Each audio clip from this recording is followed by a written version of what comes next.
Hi, my name's Pam, and I go to the Sunland campus. And today I have the honor of sharing something that God put on my heart for you today, and I titled it, The Preparation of Women, Ministry to Jesus. In Luke 23:56, it says, "As his body was taken away, the women from Galilee followed and saw the tomb where his body was placed. But by the time they were finished, the Sabbath had begun, so they rested as required by the law." As we've been hearing throughout this week of hope, we know what led up to the point when Jesus' body was taken off the cross and placed in a stranger's tomb. At this point, his best friends, his disciples, scattered, fearing for their own lives. They were in shock. The women in this verse were the three Marys. Mary, Jesus' mother, Mary Magdalene, formerly a prostitute. When Jesus met her, he cast out 7 demons from her, and Mary, the mother of James. I'm not a Bible scholar, but I am a mom. And that's the greatest lens I can see this scene through. I can put myself in Mary, Jesus' mom's shoes, how in every moment she walked alongside and behind her son. She saw at the same time the son she birthed, the son she raised, and took so much joy in. His first words, first steps, first words of God's wisdom she heard come from his holy lips.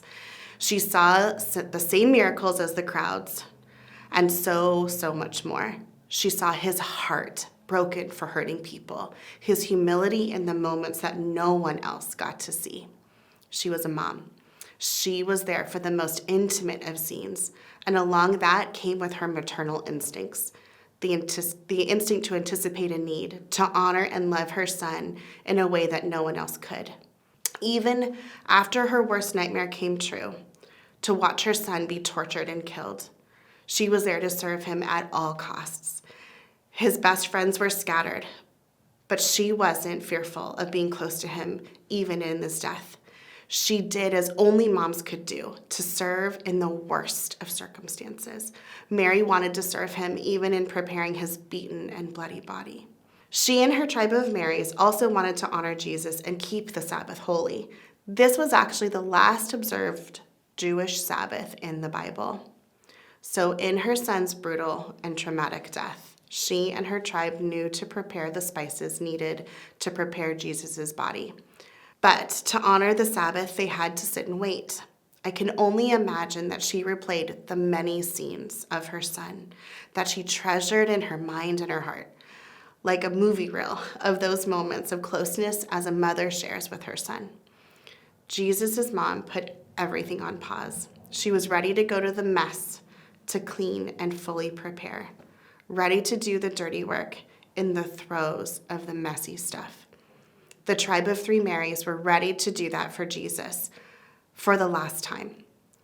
What incredible strength and humility they had, and yet they had to wait, sitting for 24 hours. They would have replayed all the moments over and over again. Mary would recount his birth, first steps, his life growing up, 24 hours to process his whole life, to agonize, to recount every miracle, every interaction, every time he spoke with the power of God, every time she beamed as a mom, all the way up until his life was taken away. The shock and awe of Jesus' words that all came to life. He said it was going to happen, and it really did. In his death, his closest friends scattered, but she stayed to serve no matter what, till the very last moments.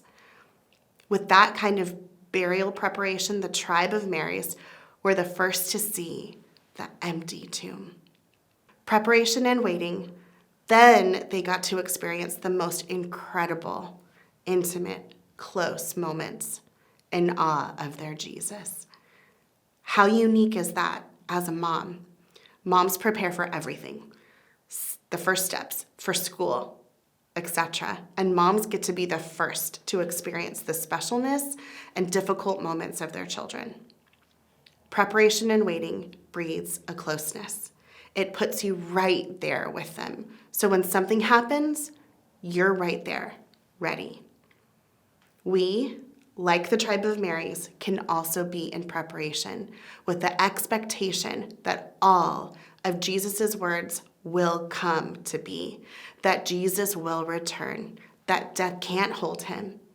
Jesus is alive, and we are preparing with anticipation for him to return.